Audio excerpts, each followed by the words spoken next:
वर्णन कोण करतो, वर्णन कोणाचं करतात, वर्णनाचा हेतू काय, वर्णनांची फलप्राप्ती काय. हो, कारण हा दोन्हीचा समन्वय लागला पाहिजे. ज्याला उपक्रम उपसंहार म्हणतो असा हा समन्वय प्राप्त झाला पाहिजे. आता वर्णन करणारे शांती ब्रह्मनाथ महाराज आणि ज्यांचं वर्णन करायचंय ते दत्त महाराज. लक्षात घे बर का. आता मग दत्त महाराजांच्या बाबतीत शब्दच नाही, पण आता नाथ महाराज वर्णन करणारे म्हणलो आपल्याला नाथ महाराजांची उंची ही शोधली पाहिजे.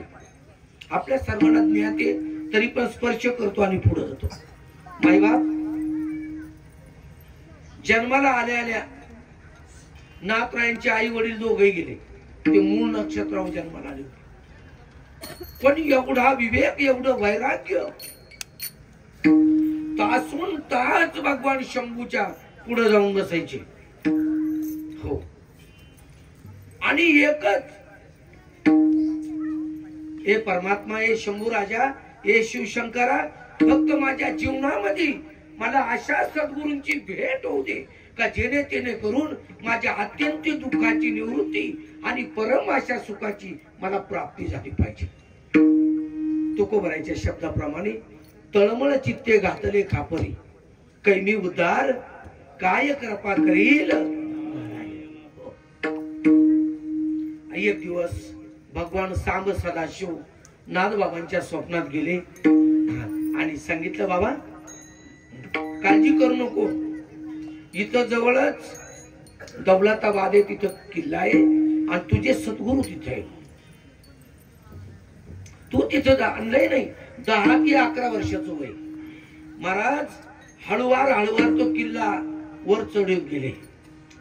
आपल्या तत्वानं तद्विधी प्रणिपातेन परिप्रश्नेन शेवया उपदेशन्ति ते ज्ञानम ज्ञानी न तत्वदर्शिन. डोळे भरून आले माझ्या नाथरायांचे. बाबा माझे आई वडील या जगात नाही. मी शंभूंना विनंती केली, त्यांनी तुमचं रस्ता मला चरण दाखवले. बाबा काही करा पण माझं कल्याण झालं पाहिजे, माझा उद्धार झाला पाहिजे. बर म्हणले काही दिवस थांब.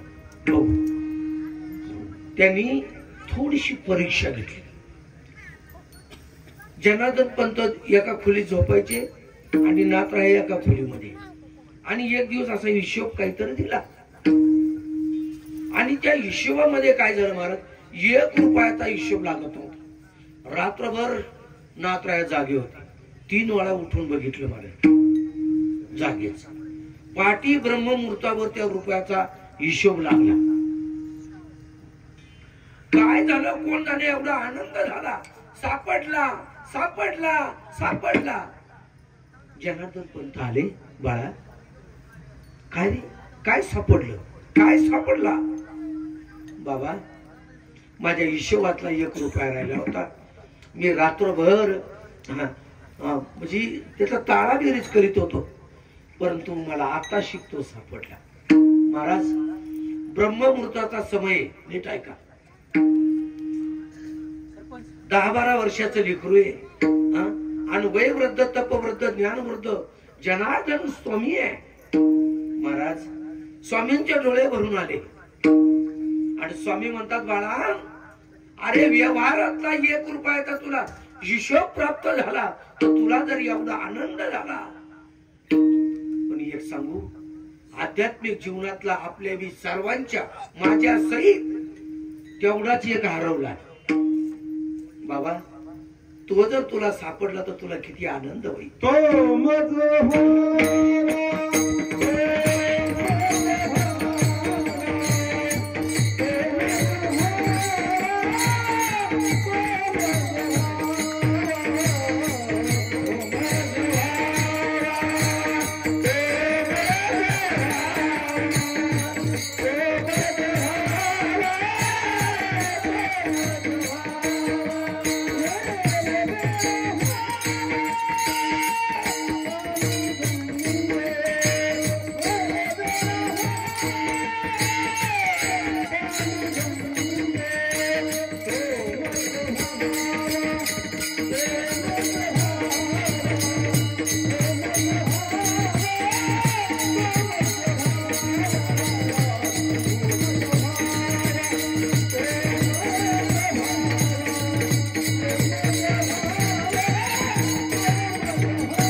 त्याप्रमाणे दिशा घडत चालली. पण आपला सप्ताह दत्त महाराजांच्या सोहळ्यातला कार्यक्रम आहे. मला थोडी आळंदीचे संस्कार असल्यामुळं त्याच्यामध्ये एक प्रकरण झालं. परत दत्त महाराज मलंग वेशामध्ये आले. शांती ब्रह्मनाथ महाराज आता ते लेकरूच होतो आणि जनार्दन पंत. आणि काय घडलं तेवढ्या एका वातावरणामध्ये महाराज या मलंग वेशाच्या साधू बरोबर कुत्री होती. तिचं दूध काढलं, त्या कटोऱ्यामध्ये ते दूध आणि त्याच्यामध्ये भाकरी चोरली. दोघांनी खाली महाराज त्या संन्याशांनी म्हणजे मलंग वेशात असणाऱ्या साधून आणि जनार्दन पंतांनी. आता यांना ब्राह्मणाचे संस्कार एवढे कसं शक्य होत, एवढे मोठे महात्मे, म्हणजे त्यांना ती थोडी पूर्ण वाटली. आणि परत अशी आड्या केली त्यांनी, म्हणजे एक काम कर, इथं झारा आहे, थोडं हिसळून घे आणि जेवढं त्याच्यात पाणी असल आपल्या भाषेत उष्ट किंवा खरकट तेवढं तू पिऊन घे. आता तर म्हणजे हद्द झाली, तर गुरुच्या पुढे जाता येईल. महाराज पाणी प्राशन केलं आणि प्राशन केल्याच्या नंतर काय झालं, अशी बारीक एक छटा त्या मलंग वेशाच्या साधू मध्ये दत्त महाराजांचं दर्शन झालं. कोणाला? नाथरायांना. पण एक सांगू का तुम्हाला, जरी असा दृष्टांत जीवनात घडला सगुण मूर्तीचा, तरी आपले विकार जात नाही. म्हणजे अंडरलाईन राहू द्या. तेवढं झालं, माझा परमार्थ झाला असं अजिबात डोक्यात घेऊ नका. चला पुढे चालून महाराज म्हणजे ईश कृपा छटा उमटली आणि दत्त महाराजांनी सांगितलं काय हरकत नाही, यांना तुम्ही अनुग्रह द्या आणि थोडं साधनेला पाठवा. महाराज तिथं जवळच मी जाऊन आलेलो आहे. जवळजवळ 7 दिवस मी पण त्या ठिकाणी थांबलो. काय घडायचं ते घडलं आणि सांगितलं हे नाम त्या पर्वतावर जाऊन जपायचं. त्या पर्वताचं नाव सुलीभंजन, हो, भद्रा मारुतीच्या जवळ आहे. महाराज तिथं साधना चालू झाली. सद्गुरूनं दिलेल्या काय जे दिलं असं ते, आणि साधना चालू झाल्याच्या नंतर महाराज एक शेतकरी महाराज दुधाचा तांब्या 24 तासातून एकदा घेऊन यायचा आणि नाथरायाने तेवढा प्राशन करायचा आणि फक्त साधना करायची. पण उन्हाळ्याचा ऋतू, उन्हाळ्याचे दिवस, पण एक सर्प महाराजांच्या डोक्यावर असा फाणा धरायचा. पण त्यांना साधनेत लक्षात आलं नाही महाराज. पण एक दिवस मात्र असा प्रकार झाला, अक्षरशः ती सुपाई उडी फणी आणि ते वातावरण, नाथराया घाबरले महाराज. एवढे घाबरले का तिथं प्रमाणपणे आम्हा दंकू आला काळ म्हणजे सर्प रूपाने. पण या नामाचा एवढा प्रभाव होता, तव तो झाला शीतळ आणि ती साधनेची परिपूर्णता दिसली आणि तिथून पुढे वातावरण तयार झालं महाराज. हो, वातावरण तयार झालं. पण आता मला अजून एक छोटा जॉईंट करायचा आहे. कालामुष्य झाली, ज्ञानोबरायांचा समाधी सोहळा झाला, अमावस्याला काला झाला. आता आपल्या परमार्थाला चवच नाही महाराज. आली ध्यानाला, गेली क्षणाला, बसली उन्हाला. म्हणजे कल्पना करा, काही लोक येतानाच काय करतात, दशमीला आले तर आले, नाही तर काही एकादशीला येतात. भात स्नान घडलं ना घडलं, द्वादशीला म्हणजे आता काय राहिलं, संपला विषय. त्याची प्रकारे पण आता माझा वेळ नाही, त्याचे बरेच प्रकारे.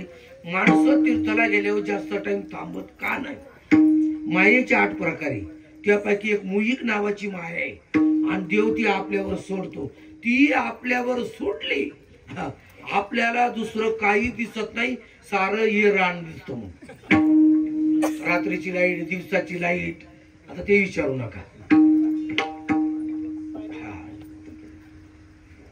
आणि मग गडबड होऊन जाते. आणि तसा अवकाळी तर माऊलीच्या समाधी सोहळ्यापर्यंत नाही, पण माऊलीचा काला जो आहे तो खरा अमुषाला आहे. त्या दिवशी देव काला करून मग पंढरीला गेलेले. रामकृष्ण हरी. चला पुढे. आता पहा, कार्तिक महिन्याची म्हणजे आपल्या भाषेमध्ये संपणं आणि मार्गशीर्ष महिन्याची सुरुवात बरोबर का. आणि त्याच परमात्म्याने विभूती योगामध्ये सांगितलं, मार्गशीर्ष महिना म्हणजे मी आहे, त्यांची माझी विभूती आहे. मासा नाम मार्गशीर्ष मी. मग आता दुसरा प्रकार काय झाला, भगवंताने तिथं ते सर्व उल्लेख केला, परंतु ज्ञानोबारायांनी नंतर म्हणजे तोच अवतार शांतीब्रह्म एकनाथ महाराजांचा घेतला. हो, भानुदासाच्या कुळी महाविष्णूचा अवतार.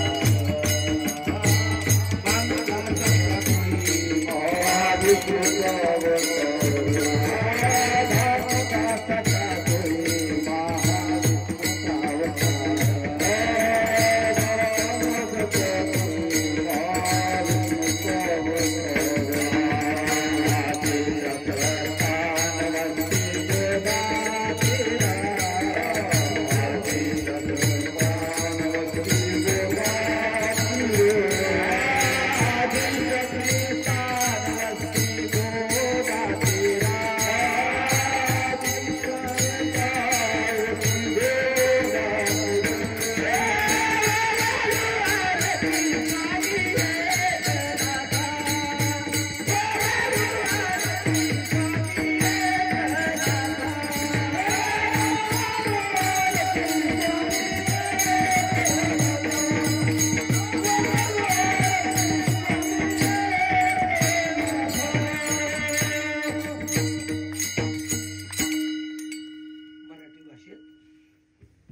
नामाचा तुका आणि ज्ञानाचा एक. बस महाराज, इथपर्यंत साधना झाली. पण नाथ बाबांच्या जीवनामध्ये एक एक किमया सांगा, अख्खं कीर्तन तिथं जाईल. फक्त एक स्पर्श करतो. रामेश्वराची कावड ज्या टायमाला महाराज काशीला चालवली आणि वाळवंटामध्ये गाढव दिसलं. आता गाढव दिसलं का गाढवातला देव दिसला? गाढवातला देव तळमळत होत महाराज. त्याला पाणी पाजलं, सर्वांनी नाव ठेवलं, पण त्यांनी मागणे हटले. त्याचा तृप्त केलं वातावरण महाराज. एवढा आशीर्वाद दिला. मग कल्पना करा, ज्या महात्म्यांना प्राण्यांमध्ये देव दिसतो त्यांची स्थिती काय असेल. नक्कीच नाथ महाराज दत्त महाराजांचं वर्णन करण्याच्या स्थितीमध्ये. थोडं जवळ यायचे आपल्याला. महाराज म्हणतात, तुम्हाला जर या जीवनातून जर उतरून जायचं जर असलं तर तुम्हाला कुठंतरी साधनेची नक्कीच गरज आहे. महाराज, अरे जेवण करतोय, चावल्याशिवाय तो घास देखील आपल्याला गिळता येत नाही. का असं कुणी आहे आपल्या गावामध्ये तोंडात घास घातला का लगेच गिळतो? मनुष्य जाऊ द्या, परंतु जनावर आपण पाहतोय महाराज, ते देखील गवत जरी आपल्या तोंडात घेतलं ती आधी व्यवस्थित चावतात, परत गिळतात, नंतर रवंत करतात. मग कल्पना करा, ज्या महात्म्याने जे काय आपल्याला दिलं असेल मग त्याचं काही नको का करायला? नक्कीच केलंच पाहिजे महाराज. आणि जर नाही केलं ना, आपल्याला सर्वांना अनुभव आहे. उन्हाळ्या दिवसामध्ये रांजण भरून ठेवला आणि पाण्याचा जर वापर केला नाही तर निश्चित त्याच्यामध्ये किडे पडल्याशिवाय. मग साधू संत ऋषी मुनी त्यांनी जो काही आपल्याला प्रस्ताव दिलाय महाराज, त्याची साधना ही करावीच लागती, त्याच्याशिवाय पर्याय नाही महाराज. बरं, याच्या पुढे बोलू का? आपल्याला तेवढ्या करताच पाठवले, पण आपल्याला मागच्या जन्माचे संस्कार असल्या कारणानं आपण हा बाजार थाटल्याशिवाय राहत नाही. हा खो खोता खेळ आहे. आपल्या आज्याने आपल्या बापाला खो दिला, आपल्या बापाने आपल्याला खो दिला, आपण आपल्या पोरांना खो दिला. पळायचं काम चालूच आहे, पण कशा करता पळतोय? मार्ग दाहून गेले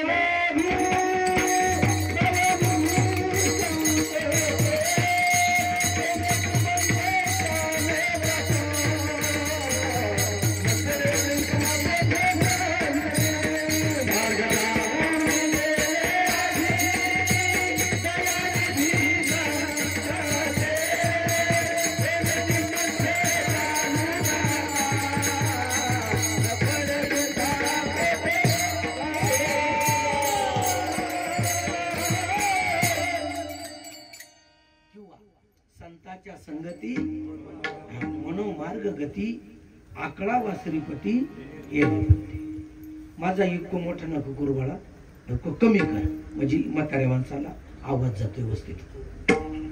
नीट ऐका बर का माझा म्हणण्याचा भाव. सर्व साधू संतांनी या गोष्टीला आपल्याला मार्गस्थ केले. आणि नक्कीच महाराज, जर परत माणसाचा जन्म जर आला नाही, डुकरा कुत्रा गाढवाचा जन्म आला, अरे तिथं तर संसार आपला नक्की. मग मला तुम्ही सांगा, माणसाच्या जन्माला आपली तीच स्थिती आहे आणि जनावराच्या जन्माला गेलो तर आपली तीच स्थिती आहे. अशा प्रमाणे महाराज विसरली तया थोर झाली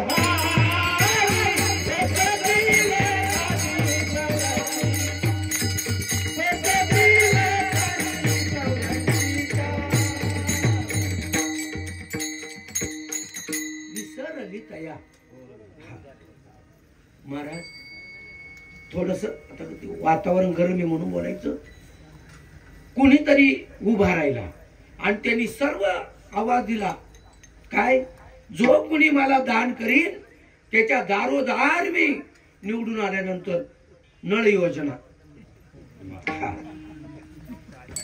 आता लाडक्या बहिणीला काय लागत हो, आधीच ये आणि अधिक नळ योजना विचारता सोय नाही महाराज. पूर्णपणे मतदान फिरलं आणि भाऊ निवडून आला.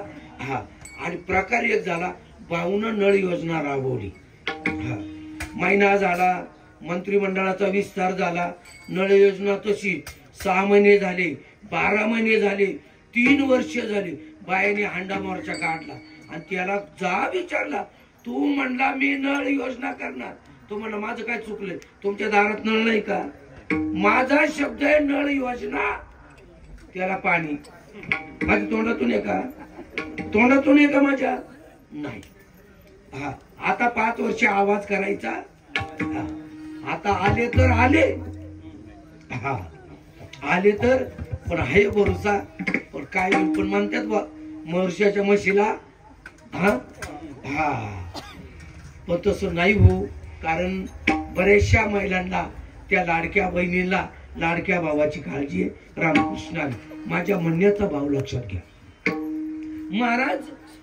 तशा पद्धतीनं आपण परमात्म्याला म्हणजे आश्वासन दिलं आणि सांगितलं, हे मालिक मैं तुझे कभी नाही बोलूंगा, फक्त तू मला पाठव. आणि खरोखर त्यानं पाठवलं बर का, पाठवलं महाराज. पण आपण काय केलं, त्याच्या वचनाला आपण जागलो नाही महाराज. देव दिना दे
महाराज साधून सांगून ठेवलं, 184 योनी प्रति, अरे जई कोटी कोटी फेरे होती, तही मनुष्य देहाची प्राप्ती अवघड राहती.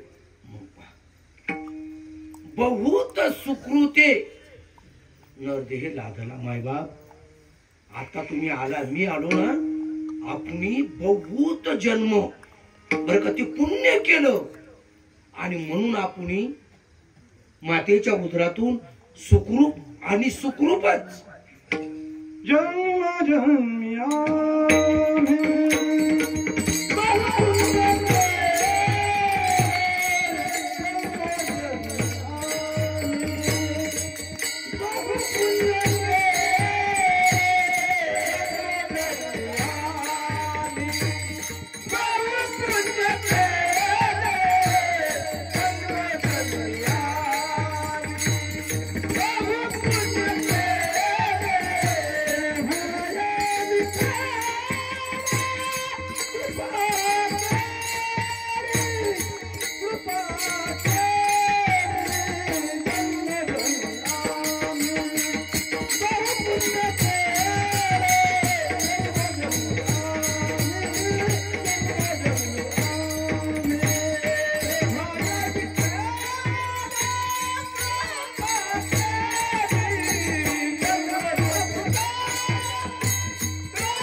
बहु पुण्य केले बर का. संत कधीच खोटं बोलणार नाही. आणि जर याच्यातून जर चुकली या वर्मा माझ्या नामी करंटा त्यास घाली श्वान शुकराच्या पोटा चाली गळ्या करी चोकटा परी न भरे त्याच्या पोटा. महाराज अवघडे असू द्या. कुणीतरी एक साधक महाराजांपर्यंत आलेला आहे. महाराज आम्ही जन्माला आलोय, आमच्याकडे जिज्ञासू वृत्ती आहे, आमच्याकडं मुमुक्षु वृत्ती आहे, परंतु आम्ही संभ्रमित झालोय. नेमकं काय करावं. भ्रमेण हम भ्रमेण त्वम भ्रमेण उपासको जना भ्रमेण ईश्वर भावस्य भ्रममूलमिदं जगत. काय करावं, काय करावं. महाराज त्या साधकाची जिज्ञासूची ती अशी संभ्रमित वृत्ती पाहिली महाराज माझ्या शांती ब्रह्मनाथ महाराजांनी. काय सांगावा. त्या जिज्ञासूंना साधकांना मुमुक्षूंना महाराजांनी जवळ घेतलं. बाबांनो काय काळजी करू नका, मी तुम्हाला मार्ग दाखवतो. आपलं प्रमाण झालेलं आहे. मार्ग दाखवून गेले. मग महाराज त्या साधकांना त्या जिज्ञासूंना सांगतात तुम्ही आता एक करायचं. काय अभंगाच्या दत्त दत्त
मनता वाचे.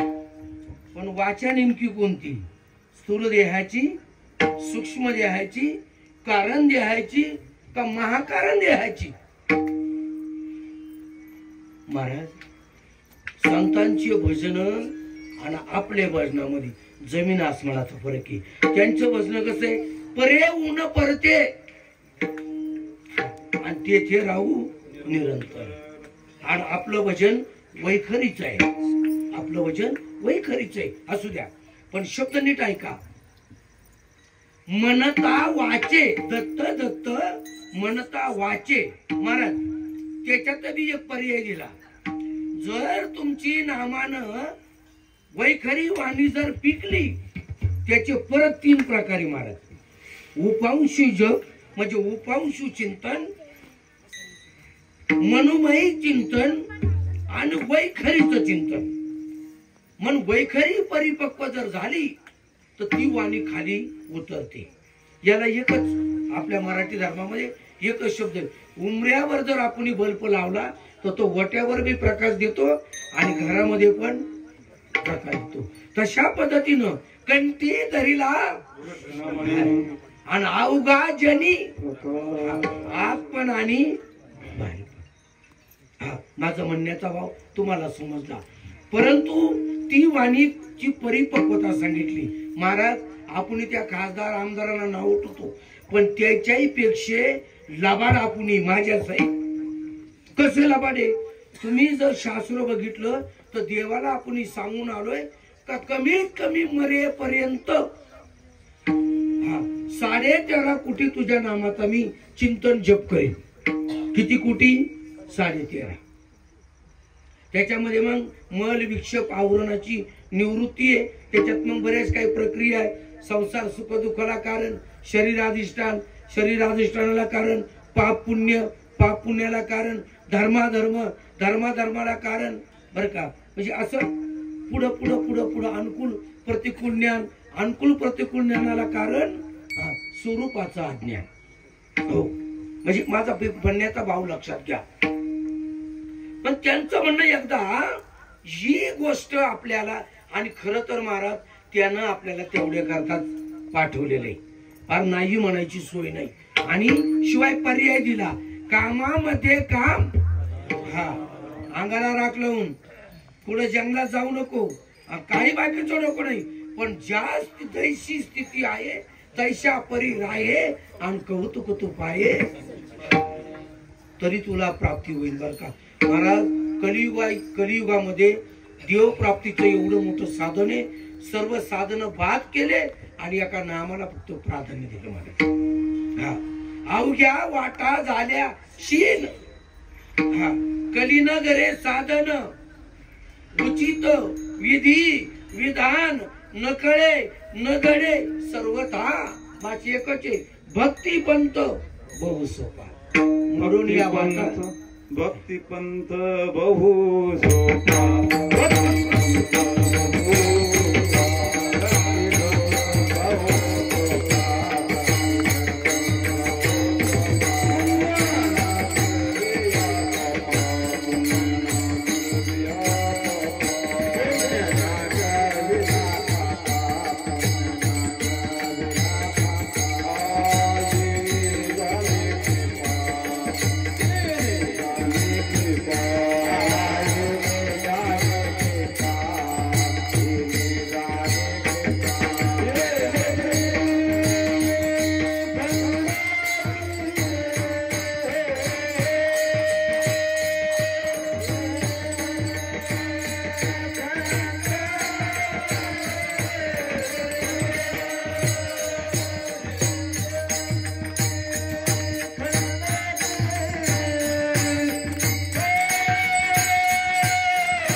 पंत बहु सोपा पुण्य नागवया माय बाप